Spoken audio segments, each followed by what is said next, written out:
فأذاقهم الله لباس الجوع والخوف بما كانوا يصنعون.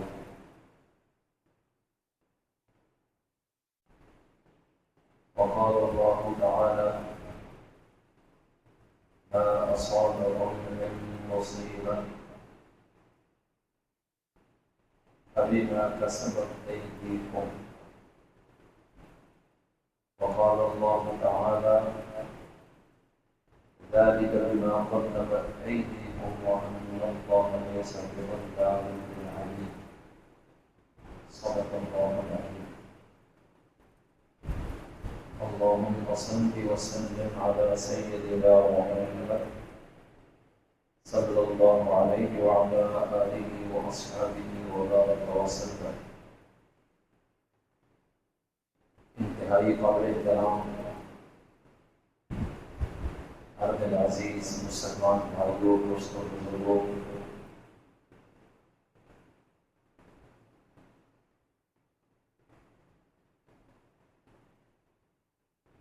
انسان اپنے اعمال اور گناہوں کی وجہ سے مشکلات میں پھنسا ہے. زندگی کا سکون ختم ہوا، مالی کاروباری پریشانیاں بنی ہوئی، گھروں میں سکون ختم ہوا اور ہر قسم کی پریشانیوں میں اسے گیا. دنیا کے اندر بھی ذلت مقدر بن جاتی ہے اور آخرت بھی تباہ ہوتی ہے. قرآن کریم بہت سارے مقامات پر اس بات کو کھل کر بیان کرتا ہے کہ جو حالات تم پر آتے ہیں یہ تمہارے اپنے ہاتھوں کی کمائی ہے. برے اعمال کا برا نتیجہ ہے اور اچھے اعمال کا اچھا نتیجہ ہے.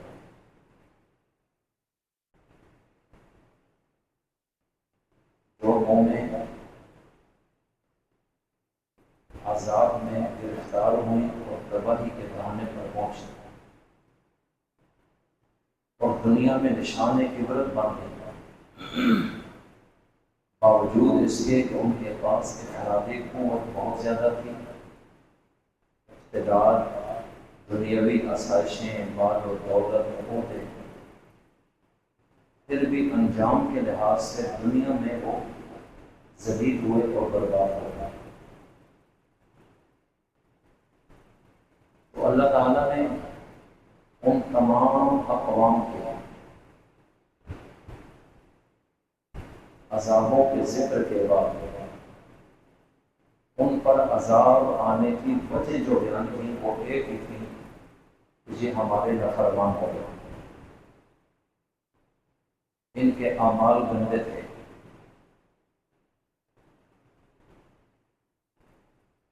اور یہ گناہ کرتے تھے اور توبہ نہیں کرتے تھے. کبھی فرمایا یہ ظالم تھے، کبھی فرمایا کہ یہ ناپ توڑ میں کمی کرتے تھے، کبھی ذکر کیا کہ یہ ہم جنس پرستی کا شکار تھے، کبھی ذکر کیا کہ یہ جھوٹ بولتے تھے، خیانت کرتے تھے، بدکاری کرتے تھے، لوگوں کی عزت اور آبرو، ان کی جان اور مال پر حملہ کرتے تھے. الغرض تمام اقوام کی کوئی نہ کوئی تباہی کی وجہ قرآن کریم نے بیان کی ہے.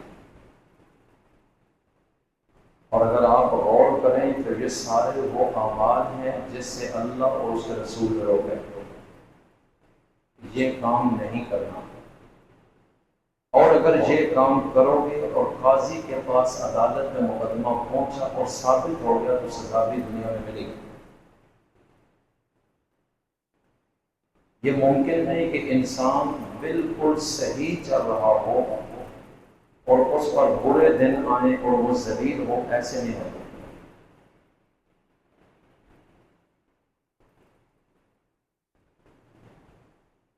پارہ نمبر 29 میں سورہ نوح میں قوم نوح کا ذکر ہے کہ اس کو اللہ تعالیٰ نے پانی میں غرق کیا، اور جب سب کو ختم کر دیا تو اب اللہ تعالیٰ بیان کرتا ہے کہ ہم نے یہ کام کیوں کیا۔ مما خطیئاتہم اغرقوا، اپنے گناہوں اور بدعمالیوں کی وجہ سے وہ غرق کیے، فَأُدْخِلُوا نَارًا، پھر وہ آگ میں داخل کر دیے گئے کہ دنیا میں بھی تباہ اور آخرت بھی گئی۔ فَلَمْ يَجِدُوا لَهُم مِّن دُونِ اللَّهِ أَنصَارًا، اور اللہ کے سوا انہوں نے کسی کو مدد کرنے والا نہیں پایا کہ جب اللہ نے پکڑا تو پھر کوئی ان کو چھڑا سکے، بچا سکے، ایسا کوئی بھی نہیں تھا۔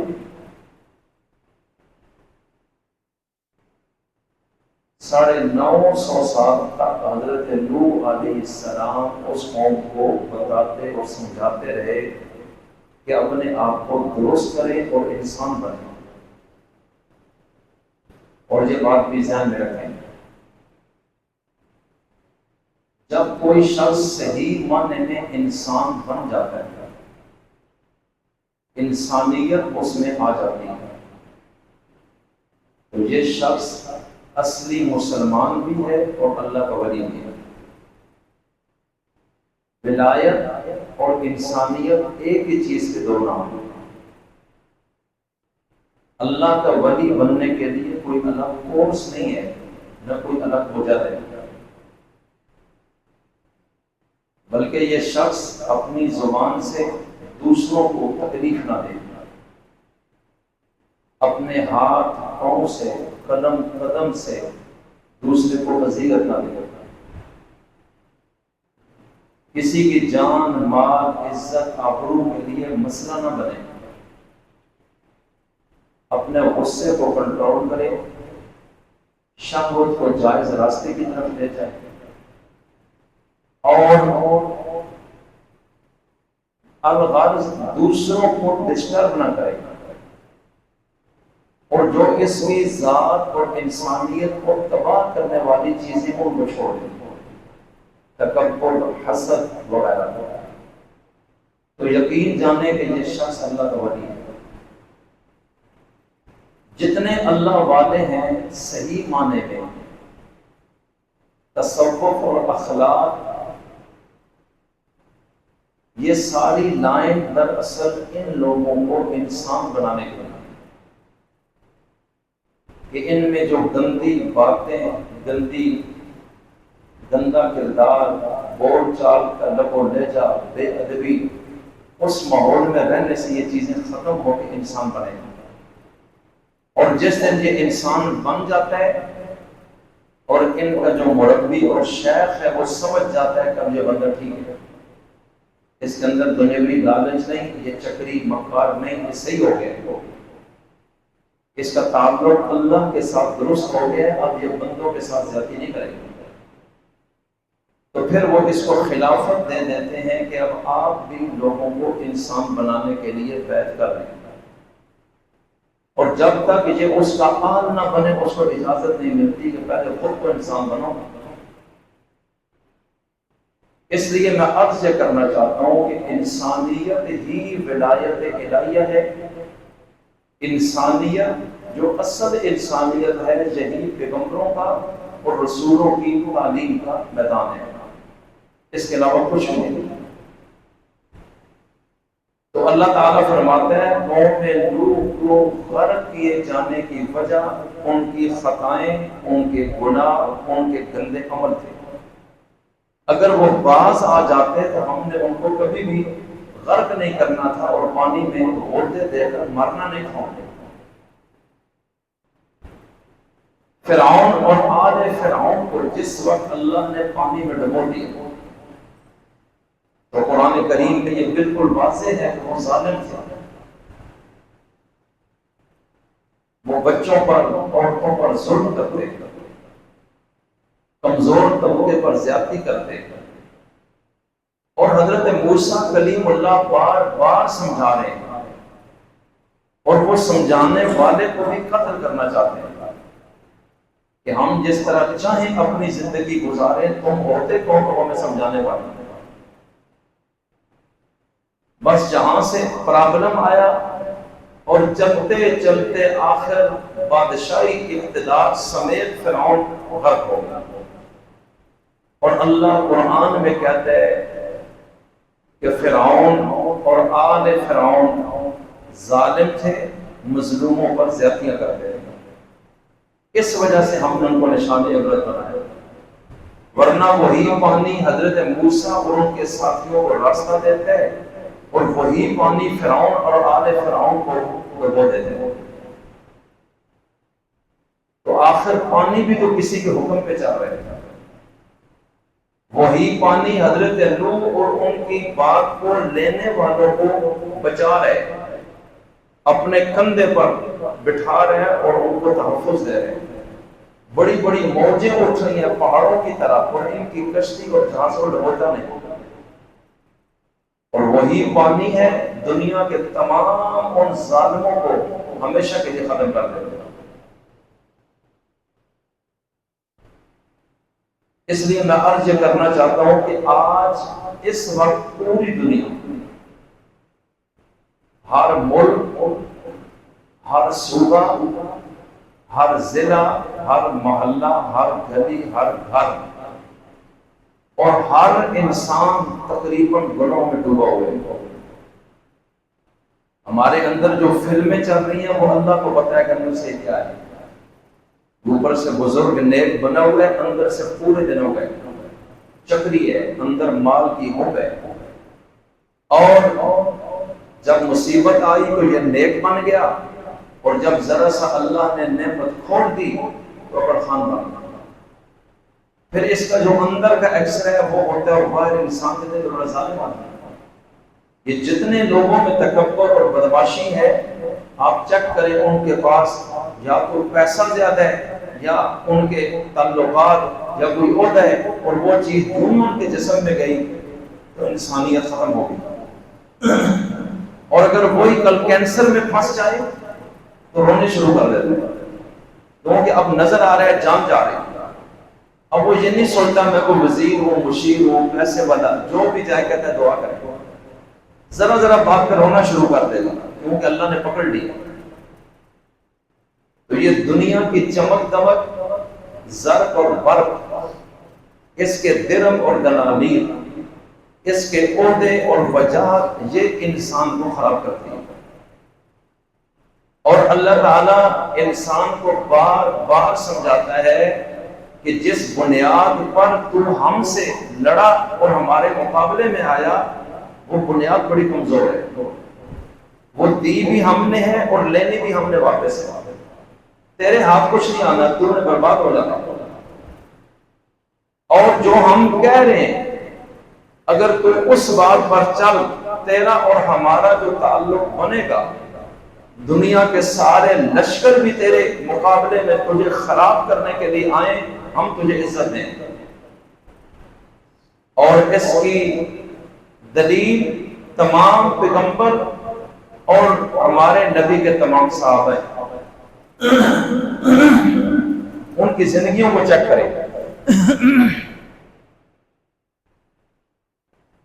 کہ وہ عرب میں گرے ہوئے لوگ تھے، اصحاب رسول، ان کی کوئی وحی نہیں تھی، گمراہ تھے، غلط تھے، لیکن اپنے رسول کی بات کو لیا اور چلتے چلتے چلتے بنتے چلے گئے، اور دن بدن اوپر ہی اوپر، اور مقابلے میں بڑے بڑے چودھری، وڈیرے، بادشاہ، سردار، مالدار، جگیردار، یہ جتنے عیاددار مقابلے میں پوری طاقت لگا رہے ہیں کہ ہم ان کو خراب کریں گے، لیکن ہر ان کا وار انہی پر الٹ ہوتا ہے، جب نتیجہ آتا ہے ان کے خلاف آتا ہے، اور دیکھتے دیکھتے چند سالوں میں ان علاقوں کے یہ گورنر اور بادشاہ بن گئے اور جو وہاں کے وڈیرے تھے وہ زمین چھوڑ کر بھاگ گئے۔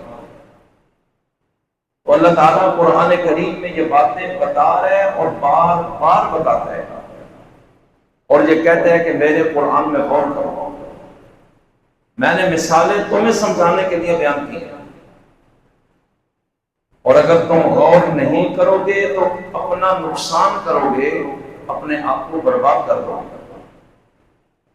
قرآن کریم میں سورہ روم میں اللہ تعالیٰ نے ایک مثال دی ہے، ضرب اللہ مثلا قریہ، اللہ نے ایک بستی کی مثال بیان کی، کانت آمنۃ مطمئنہ، امن اور اطمینان میں تھے، ہر سہولت اور نعمت اس بستی کو ملی ہوئی تھی، پیسہ بھی کھلا، کاروبار بھی بہترین، صحت، دنیاوی خوشیاں، سارے ساز و سامان ان بستی والوں کو ہم نے دیے ہوئے تھے، امن بھی تھا، کوئی چوری ڈکیتی کوئی ایسا ماحول نہیں، ہر بندہ خوش تھا اور مطمئن بھی تھا۔ یاتیہا رزقہا رغدا من کل مکان، اللہ کہتا ہے ہر طرف سے رزق اور روزی کھلی آتی تھی، کوئی روک ٹوک نہیں تھی، رج بس کر رزق اللہ نے ان کو دیا اور ان کو ملا، بہت پیسہ آیا، دنیاوی لحاظ سے بہت فٹ بستی اور ملک تھا، جو وہ دنیا میں چاہتے تھے وہ سب کچھ ان کو ملا ہوا تھا۔ فَكَفَرَتْ بِأَنْعُمِ اللَّهِ، پھر انہوں نے اللہ کی نعمتوں کی ناشکری شروع کر دی، اکڑ خان بن گئے، ظالم بنے، دو نمبر بنے، اللہ کے حکموں کو توڑا، رسولوں کی نافرمانی کی، انسانیت سے نکل گئے، حیوان اور درندے بن گئے، کیونکہ میری نعمتیں جب زیادہ لگی تو وہ چینج ہو گئے۔ فَأَذَاقَهَا اللَّهُ لِبَاسَ الْجُوعِ وَالْخَوْفِ، اللہ کہتا ہے پھر اللہ نے ان کو فقر و فاقہ اور خوف چکھایا، اس کا مزہ یہ چیزیں ان پر ڈال دی، پہلے امن اور اطمینان تھا، اب خوف دشمن کا چڑھا دیا، دشمنیاں پیدا کر دی ہم نے، اب ہر وقت ڈر ہے کہ وہ ہمیں مار نہ دے، اور ہم نے وہ فراوانیاں ختم کر کے تنگی پیدا کر دی، کیوں کی بما کانوا یصنعون، جو وہ کرتے تھے ان کے اعمال کی وجہ سے، اللہ کہتا ہے پھر ہم نے پینترا بدلا اور تباہ کر دیا۔ یہ قرآن کریم میں ما اصابکم من مصیبہ فبما کسبت ایدیکم ویعفو عن کثیر، اللہ کہتا ہے جو بھی مصیبت تمہیں آتی ہے وہ تمہارے اپنے کرتوتوں کی وجہ سے ہے۔ جب آپ کسی دوسرے شخص کے عیب ٹوئیں گے، اس کے عیبوں کو تلاش کریں گے، لوگوں کے سامنے اس کی عزت کو خراب کریں گے، آپ کتنے ہی عزت والے ہوں، ایک وقت آئے گا کہ آپ خراب ہوں گے، وہ بھی اب آرام سے نہیں بیٹھے گا، ماحول معاشرے میں آپ کے متعلق نفرت پیدا ہوگی، اور یہ اپنے اس گندے عمل کی وجہ سے آپ خراب ہوں گے۔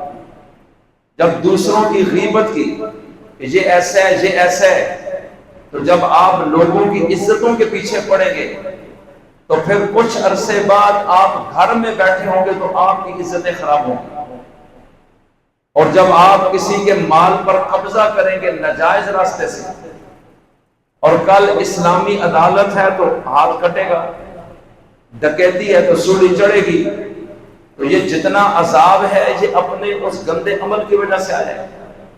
اللہ کہتے ہیں کہ انسانیت سیکھ لو، آخری رسول پیغمبر انسانیت ہے، اور یہ انسان ہی بنانے کے لیے آئے، انسانیت سکھانے کے لیے آئے، ان کو میں نے رحمت للعالمین بنا کر بھیجا، اس لیے تمہیں میں نے کہا ان کی سنو جو یہ کہتے ہیں، اور اگر تم ان کے مقابلے میں آؤ گے، ان کو دباؤ گے، مارو گے، جلا وطن کرو گے، ان کو علاقے سے نکالو گے، ان کے ساتھ بائیکاٹ کرو گے، ان کے ساتھیوں پر تشدد کرو گے، تو پھر اس کا مطلب یہ ہے کہ اب تمہیں تباہ ہونے سے کوئی بھی نہیں بچا سکتا۔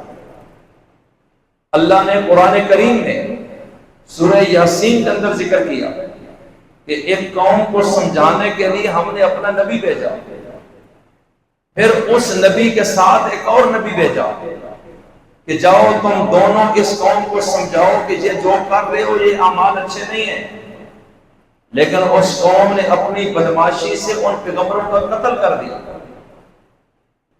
اور اس قوم کا ایک شخص اٹھا اور وہ لکڑی کا کام کرتا ہے، بڑائی ہے، نجار، اور وہ ان نبیوں کے ساتھ کھڑا ہو گیا۔ اس نے کہا کیوں زیادتی کرتے ہو ان کے ساتھ؟ تو قوم کے لوگوں نے اسے بھی قتل کر دیا، اور اللہ تعالیٰ نے اس کو جو ہی ان لوگوں نے قتل کیا وہ شہید ہوا تو اللہ نے فوراً اس شخص کو جنت میں داخلہ عطا کر دیا۔ وَمَا لِيَ لَا أَعْبُدُ الَّذِي فَطَرَنِي وَإِلَيْهِ تُرْجَعُونَ۔ یہ پارہ 23 کی پہلی آیت میں اسی کی ساری کہانی آگے چل رہی ہے۔ وہ کہتا ہے یا لیت قومی، کاش کہ میری قوم جان لے کہ اللہ نے میرے ساتھ کتنا کمال کا سلوک کیا۔ تو جو لوگ سمجھانے کے لیے آتے وہ بدماش انہی کو اپنا دشمن سمجھتے۔ پارہ نمبر 9 کے پہلے صفحے میں کہ اللہ کے نبی حضرت شعیب علیہ السلام مدین میں ان لوگوں کو جا کے سمجھا رہے ہیں ناپ تول میں ڈنڈی نہ مارو، جب تم لیتے ہو تو پورا پورا، اور جب تول اور ناپ کر دیتے ہو تو کم کر کے وجہ، کیوں زیادتی کر رہے ہو؟ جب پیسے پورے لے رہے ہو تو چیز پوری دو۔ اب اتنی سی بات میں کہ وہ تجارت اور مال میں خیانت کرتے تھے، بدماش تھے، 2 نمبر کام کرتے تھے، بازار کے اندر چور بازاری تھی، لوگوں کے حقوق غصب کرتے تھے، اور پیغمبر جا کر سمجھا رہے ہیں اللہ کے حکم سے کہ نہ کرو عذاب آئے گا۔ اللہ کو یہ پسند نہیں ہے، اس لیے کہ وہ عدل کا رب ہے اور انصاف کو پسند کرتا ہے۔ اب قوم شعیب بجائے اس کے کہ اپنی اصلاح کرے، حضرت شعیب کے مقابلے میں کھڑی ہو، اور جو وہاں کے وڈیرے تھے، جگیردار اور مالدار، پیسے والے، اب وہ سب سے پہلے فرنٹ پر آئے۔ انہوں نے کہا لَنُخْرِجَنَّكَ يَا شُعَيْبُ، آپ ہمیں نہ سمجھایا کریں ورنہ ہم آپ کو اپنے علاقے سے نکال دیں گے۔ آپ کون ہوتے ہیں ہمارے ذاتی معاملات میں دخل دینے والے؟ اب نبی بتا رہے یہ ذاتی معاملہ نہیں، پورا ملک اور پوری ریاست تباہ ہو رہی ہے جو خیانت تم کر رہے ہو، تم کرپٹ لوگ ہو، اور مت کرو یہ کام، باز آ جائیں اس سے، مجھے اللہ نے بھیجا ہے تمہاری طرف۔ اب وہ کہتے ہیں کہ تیری نمازیں تجھے یہ بات بتاتی ہیں اور ابھارتی ہیں کہ تو ہمیں ان کاموں سے روکے جو ہم کرتے ہیں۔ آپ اگر نمازی ہیں تو اپنے لیے، آپ اگر غازی اور حاجی ہیں تو اپنے لیے، اپنی نمازیں اپنے پاس رکھیں، ہمیں مت سمجھائیں۔ حضرت شعیب کو کہنے لگے اگر آپ باز نہیں آئیں گے تو ہم آپ کو قتل کر دیں گے، گولی مار دیں گے۔ اب حضرت شعیب سمجھا رہے ہیں بار بار کہ میرا ذاتی مسئلہ نہیں، یہ میرا فرض منصبی ہے کہ میں اپنا حق ادا کروں تبلیغ کا۔ لیکن اللہ کہتا ہے اس قوم کو، اس قوم کی نعمتوں نے، عہدوں نے، پیسوں نے، مالداری نے برباد کر کے رکھ دیا تھا۔ پھر آخر وہ وقت آیا کہ حضرت شعیب نے ہاتھ اٹھائے، اے اللہ اب اس قوم کے سدھرنے کا کوئی راستہ نہیں، لہٰذا تو خود فیصلہ کر جیسے تو چاہتا ہے۔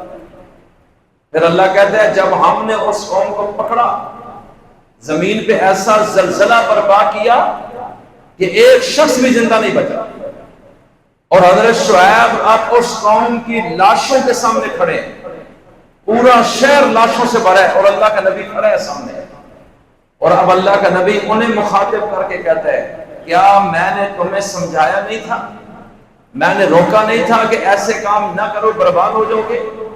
قرآن کریم کہہ رہے کہ حضرت شعیب کہتے ہیں اب سوائے افسوس کے اور کیا کیا جا سکتا، تم خود اپنے دشمن تھے، آپ مال، کوٹھیاں، بنگلے، مکان سب کچھ فارغ ہو، اور یہ میرے اللہ نے کیا ہے۔ اس لیے میرے عزیزوں، مدینہ منورہ میں میرے عظیم رسول نے سب سے پہلے انسانیت کا انسانیت کی ریاست کی بنیاد رکھی کہ آج کے بعد کسی کے ساتھ زیادتی اور ظلم نہیں ہوگا۔ آپ چیک کر لیں کہ پہلی اسلامی فلاحی انسانی ریاست مدینہ منورہ میں بنی، وہی مرکز ہے، اور وہاں سے پھر پوری دنیا میں آگے لشکر نکلے، اور مدینہ منورہ میں 1500 سال ہو گیا، آج تک زلزلہ نہیں آیا۔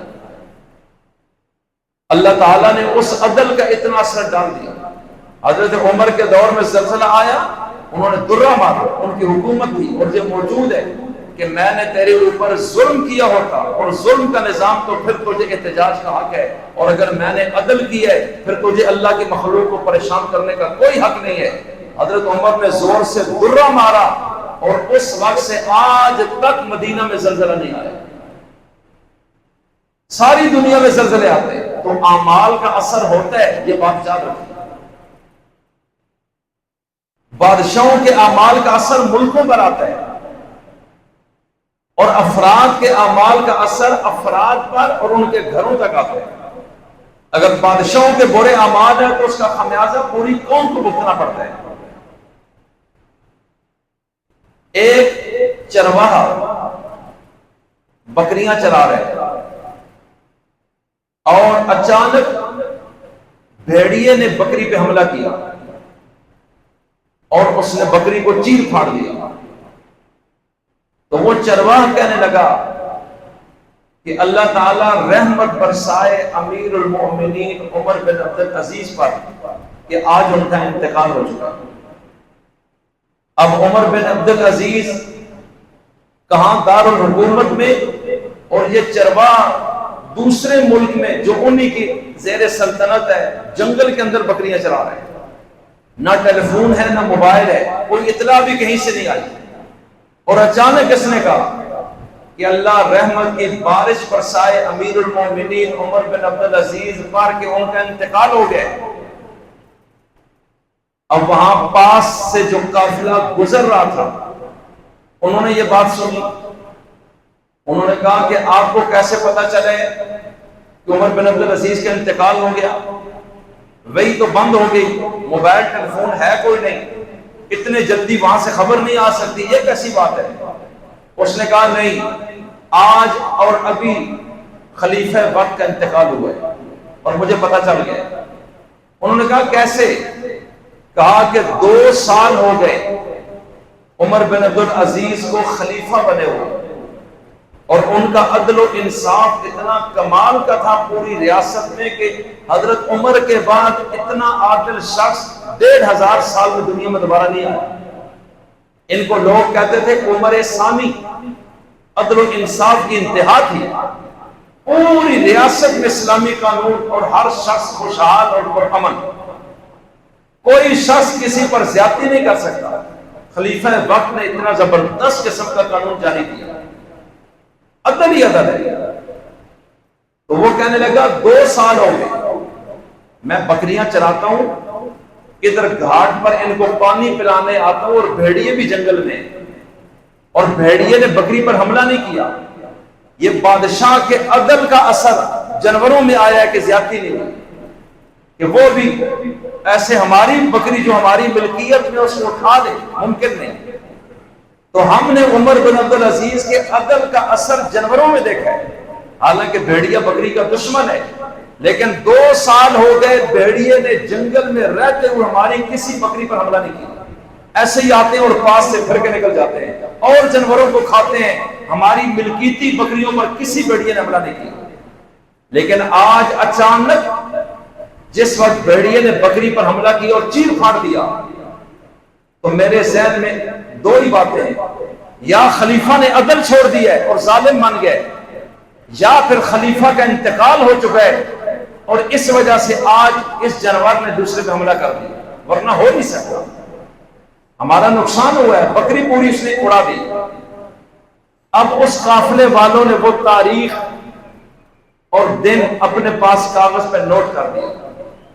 قافلہ چلتے چلتے ہفتوں مہینوں بعد دارالحکومت میں پہنچتا ہے، اور وہاں سے پہنچنے کے بعد پوچھا کہ امیر المومنین عمر بن عبدالعزیز سے ملنا ہے۔ انہوں نے کہا ان کا تو اتنے مہینے پہلے انتقال ہو گیا۔ انہوں نے کہا جی کس تاریخ کو؟ جب وہ تاریخ بتائی اور یہ ورقہ نکالا تو سیم یہ وہی وقت تھا جب بھیڑیے نے بکری پہ حملہ کیا تھا۔ اور جب عمر بن عبد العزیز کا جنازہ اٹھا، عمر بن عبد العزیز کا سسر بھی وقت کا بادشاہ تھا، ان کے 4-5 سالے بھی وقت کے بادشاہ تھے اور خود بھی آدھی دنیا پر حکومت کی۔ یہ کوئی عام آدمی نہیں ہے۔ حضرت عمر بن عبد العزیز کا جب انتقال ہوا، حیات الحیوان میں علامہ کمال الدین دمیری رحمہ اللہ نے لکھا ہے، دمیری نے، کہ ہزاروں لوگ تھے، جنازہ ہوا، ہوا چلی، اور میت کو جب قبر میں رکھا تو یکدم ایک صفحہ اڑتا ہوا آیا، سب کے سامنے ایک کاغذ ہوا کے اندر سے آیا اور آ کے میت کے اوپر کفن پہ گرا۔ سارے وقت کے اولیاء، علماء، محدثین کھڑے، یہ خود بھی بڑے عالم تھے کیونکہ بادشاہ کا جنازہ ہے، اور انہوں نے وہاں سے اس کاغذ کو اٹھایا اور اس میں ایک عبارت تھی، براءۃ من اللہ۔ یہ جو صفحہ ہے یہ ایک پیغام ہے اور یہ ایک سند ہے، کس چیز کی؟ تحریر کیا ہے کہ اللہ کی طرف سے عمر بن عبد العزیز کے حق میں یہ جہنم سے آزادی کا پروانہ ہے۔ اس وقت سب نے فیصلہ کیا کہ یہ قدرت کی طرف سے آیا ہے، بندے نے نہیں ہے، لہٰذا اس کو قبر میں ان کے ساتھ رکھ دیا جائے۔ اور وہ خدائی سند کا لکھا ہوا صفحہ جو غیب سے آیا ہے وہ ان کے کفن کے اوپر رکھ کر قبر کو بند کر دیا گیا۔ صحابہ کے بعد یہ ایسی شخصیت ہے کہ جو ہی فوت ہوئی جہنم سے آزادی کا پروانہ قبر میں لکھا ہوا ساتھ رکھا گیا۔ تو بادشاہوں کے عدل اور انسانیت کا اثر ملکوں پہ آتا ہے اور ان کی بدنیتی کا اثر بھی نیچے تک جاتا ہے۔ کتابوں میں لکھا ہوا ہے، ایک بادشاہ ہے، وہ گھوڑے پہ سوار ہے، شکار کرتے کرتے اپنے قافلے سے الگ ہوا اور اتنا آگے گیا کہ راستے ہی سمجھ نہیں آیا، اور جاتے جاتے جاتے ایک جنگل میں چلا گیا۔ جنگل سے گزرتا ہوا ایک بڑا باغ ہے، انار ہی انار، دریا ساتھ بہہ رہے۔ اب اس دور میں فوٹو، موبائل، سکرین تھی نہیں کہ لوگ پہچانے یہ بادشاہ ہے یا نہیں۔ پھر سفر اور گھوڑے کی وجہ سے کپڑے بھی مٹی سے الٹ پلٹ ہے۔ وہ بادشاہ وہاں جا کے بیٹھا، گھوڑے سے اترا اور ایسے ہی تھکا ہوا شخص ہے، باغ کا جو مالک ہے وہ آیا، اس نے دیکھا کہ یہ کوئی مسافر ہے، اس نے کہا جی میں کیا خدمت کروں، آپ تو مسافر ہیں، اس ایریے کے بندے نہیں ہیں، یہ میرا باغ ہے، تو اگر آپ کہیں تو میں آپ کو کسی پھل کا جوس نکال کر دے دوں۔ اس نے کہا یار یہ انار ہے، اگر یہ مجھے نچوڑ کر نہ گلاس میں ڈال کے دے دو۔ اس نے انار بہترین ایک درخت سے توڑا اور اس کو نچوڑ کر کہا یہ پیے۔ اس نے جب پیا تو بہت زبردست اور میٹھا تھا، تو اس نے کہا یہ تو بڑے کمال کا باغ ہے آپ کا، اب اس کو پتہ نہیں ہے یہ بادشاہ ہے۔ تو اس نے کہا کہ پورے باغ کے جتنے انار ہیں اسی طرح ہیں؟ اس نے کہا جی اسی طرح ہیں۔ کہا یہ تو بڑا اعلیٰ باغ ہے۔ تو اس کے دل میں یہ بدنیتی آئی کہ اس باغ کو اس سے چھین لینا چاہیے، ہم تو بادشاہ ہیں، ہمیں کون روک سکتا ہے، کوئی فرمولہ لگا کے قابو کر لیں گے، فرمولہ ہی لگانا ہے نا، فرمولہ لگا کے اس کو قابو کر لیں گے۔ وہ فرمولہ بنایا جاتا ہے نا، جب حملہ کرنا اور گیم ڈالنی ہو تو فرمولہ بن جاتا ہے۔ وہ کہتے ہیں نا، وہ ایک بھیڑیا تھا نا، بھیڑیا، وہ پانی پی رہے نہر سے، اور بکری کا ایک چھوٹا سا بچہ 5-6 مہینے کا بھی نہیں، 6 مہینے کا، وہ بھی پانی پی رہے۔ اب پانی آ رہا ہے مشرق سے مغرب کی طرف، نہر چل رہی ہے یوں، بھیڑیا اوپر سے پانی پی رہا اور بکری کا بچہ نیچے سے پی رہا ہے، ادھر سے پانی ایسے آ رہا ہے۔ اب بھیڑیے کے ذہن میں آیا نا کہ اس بکری کے بچے کو کھانا ہے، قابو کرو گا۔ لیکن کوئی وجہ ہو تو قابو کرو نا، ایسے تو پکڑ نہیں سکتا، چھوٹا سا بچہ ہے، لوگ کہیں کہ زیادتی کر گئے، اس کے پاس آیا، کہتا ہوں بات سنو، تم بڑے بے ادب ہو، تمہیں شرم نہیں آئی کہ بڑے حضرت نہر سے پانی پی رہے ہیں اور تم نے میرا پانی جھوٹا کر دیا؟ اس نے کہا سرکار اگر جان کی امان پاؤں تو ایک عرض کروں، میں نے آپ کا پانی جھوٹا نہیں کیا، آپ کا جھوٹا پانی میں نے پیا ہے، آپ اوپر سے پی رہے ہیں، میں نیچے سے پی رہا ہوں، وہ فرمولہ فٹ نہیں آیا۔ اس نے کہا نہیں نہیں، میں تو نیچے سے پی رہا ہوں، پانی تو ادھر سے آ رہا ہے، آپ تو وہاں سے پی رہے ہیں۔ اس نے کہا اچھا اچھا اچھا بات سنو، تم نے پچھلے سال مجھے گال کیوں دی ہے؟ تم نے 1 سال پہلے مجھے گال دی تھی، کیوں دی ہے؟ اس نے کہا اچھا میں ایک بات اور عرض کروں، میری عمر ہی 6 مہینے ہے، پچھلے سال میں تھا ہی نہیں دنیا میں۔ اس نے کہا اچھا وہ پھر تیرا ابا یا امی ہوگی جس نے گال دی ہے، میں تجھے نہیں چھوڑتا، بس اٹھا کے فرق کر دیا، کھا گیا۔ اور بادشاہ نے نا اندر سے ایک فرمولہ جوڑا کہ باغ بڑا اعلی ہے، انار بڑے ٹاپ کے ہیں، جوس بڑا میٹھا ہے، پھل بڑا نسلی ہے، اس باغ کو قابو کرنا ہے۔ لیکن اس کو نہیں پتا یہ بادشاہ ہے، بس اندر ہی اندر یہ نیت اس نے کر لی کہ اس پہ ہاتھ ڈالیں گے، یہ باغ قابو کرنا ہے۔ اس نے کہا اچھا تیرے باغ کے سارے پھل ایسے ہیں؟ اسی طرح۔ اس نے کہا جی اسی طرح۔ کہا اچھا اسی درخت سے ایک انار اور توڑ کے گلاس اور دو۔ اس نے پھر پیش کیا، اب یہ کھٹا ہے۔ وہ حیران ہو گیا، کہتے ہیں یار پہلے بڑا میٹھا تھا اور یہ بڑا کھٹا ہے، درخت ایک ہے، پھل اس کے ساتھ لگا ہے، تو یہ کیوں ہے؟ اب اس غریب کو پتہ نہیں ہے یہ بادشاہ ہے۔ وہ کہنے لگا لگتا ہے ملک کے بادشاہ کی نیت خراب ہو گئی ہے۔ بادشاہ کی نیت اونچا بولو، اس لیے ہمارے نبی نے فرمایا انما الاعمال بالنیات، کہ ہر کام سٹارٹ ہی نیت سے ہوتا ہے کہ آپ کی نیت کیسی ہے، اس کے مطابق ہی آگے اللہ کا معاملہ چلنا ہے۔ بخاری کی مشکات کی پہلی حدیث یہ ہے، باقی ساری حدیثیں بعد میں، کہ نیت درست ہے تو نماز بھی عبادت ہے، نیت درست ہے تو جہاد بھی جہاد ہے، نیت گڑبڑ ہے تو پھر کوئی عمل بھی قبول نہیں، ہر طرف سے جواب زیرو ہوگا۔ وہ غریب کہتے ہیں لگتا ہے وقت کے بادشاہ کی نیت میں فطور آ گئے۔ یہ کہتے ہیں بادشاہ کا کیا کام ہے اس بات کے ساتھ کہ اس کی نیت کا اس پہ اثر پڑے؟ غریب نے کہا سرکار پڑتا ہے، بادشاہوں کی نیتوں کا اور عملوں کا اثر ملک کے پیداوار اور معاملات اور معاشرے پہ بہت پڑتا ہے۔ تو لگتا یہ ہے پہلے بادشاہ کی نیت درست تھی اور پھل میٹھا تھا، اور ابھی نیت چینج ہوئی ہے تو پھل بھی مٹھاس چھوڑ گئے۔ اب دل ہی دل میں وہ کہتا ہے یا اللہ میں نے معافی مانگی، میں توبہ کرتا ہوں، میں اس کا باغ نہیں چھینوں گا۔ اس نے کہا اچھا ایک اور پھل توڑو اسی درخت سے۔ اب جب پلایا تو وہ پھر میٹھا ہے، اور یہ کہتا ہے کہ اب کیسے میٹھا ہو گیا؟ کہتا ہے لگتا یہ ہے کہ بادشاہ نے نیت درست کر دی۔ پھر اس نے اس کو بتایا کہ بادشاہ میں خود ہوں اور واقعی میری نیت میں فطور آیا ہے۔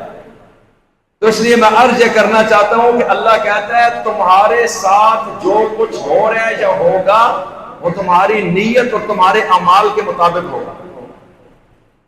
تو جب انسان گناہوں میں پڑتا ہے تو اس کی کئی نقصانات دنیا کے اندر اس کو بھگتنے پڑتے ہیں۔ مختصر بات کرتا ہوں، چہرے کی رونق آہستہ آہستہ اڑ جاتی ہے، انسان کا رزق اللہ تنگ کرنا شروع کر دیتے ہیں۔ اگر فراوانی ہے تو اس میں برکت اللہ اڑا دے گا، گندی جگہوں پر، گندے راستوں پر، مجبوری کے راستوں پر پیسہ نکلے گا، وقت آئے گا قرضوں میں ڈوب کے بس ذلیل و رسوا ہو جائے گا۔ اور اسی طرح اللہ تعالیٰ شیطان کو انسان پر مسلط کر دیتا ہے کہ اب یہ میرا نہیں ہے، یہ تیرا ہے، تو جان، تیرا کام جان۔ اب یہ گمراہ ہوتا ہے اور بعض اوقات اللہ اسے ایمان چھین لیتا ہے، اور انسان انسانوں کے ماحول میں اپنی عزت کھو دیتا ہے اور لوگ اس سے ایسا ایسا نفرت شروع کر دیتے ہیں۔ اب وہ وظیفے تعویذ بھی پڑھتا ہے، جواب زیرو رہتا ہے۔ کتنے سارے لوگ ہیں آج جو اپنی زبانوں کی وجہ سے خراب ہے، آپ چیک کریں، بکواس کریں گے، گالیاں دیں گے، گھر بیوی کو، بچوں کو، ماں کو. پھر جب بوڑھا ہوتا ہے اب وہ اس کو فٹ بال بناتے ہیں، ادھر تھپڑ، بھاگو بھائی. اب یہ بھاگتا ہے، جادو ہو گیا. یہ جادو تو انہیں خود کیا ہے، کسی اور نے نہیں کیا. اگر اس کو سنبھال کے رکھتے تو کچھ نہ ہوتا. 99% گھروں کی تباہی کا دخل اس انسان کی حیوانیت کا ہے اور اس کے اپنے کردار اور زبان کا ہے. آپ چیک کریں، جہاں بھی بیٹھے گا دوسرے کی جاسوسی، غیبت، اس کی ٹو، اس کی کردار کشی. گھر میں بیٹھے گا، ساس ہے تو بہو کے بارے میں اس کے کان بھرے گی، یہ ہے تو یہ اپنے معاملات. آہستہ آہستہ گھر ہر چیز تباہ. اور زبان اس کا بنیادی دخل ہے کہ بڑے سے لے کے چھوٹے تک کسی نے انسانیت نہیں سیکھی. ہر بندہ دوسرے کی زندگی میں دخل دے رہا ہے جس سے نقصان. اور ایک وقت آتا ہے قتل قتال تک اور طلاقوں تک معاملات چلے جاتے ہیں. اس لیے اللہ کہتا ہے انسان تیری تباہی تیرے ہاتھوں سے ہے، تیری تباہی تیرے اعضاء اور جوارح اور اعمال سے ہے، تیری تباہی تیرے اپنی نیت سے ہے. اس لیے اگر تو درست رہا، نیت تیری درست رہی اور عمل، تو پھر ممکن نہیں کہ دنیا میں تو ذلیل ہو، ایسے ہو نہیں سکتا. اور اگر تو ذلیل ہو چکا ہے اور پھر اپنی توبہ کر کے اصلاح کر کے اچھائی کی طرف آئے، اللہ پھر تجھے عزت دے دے گا.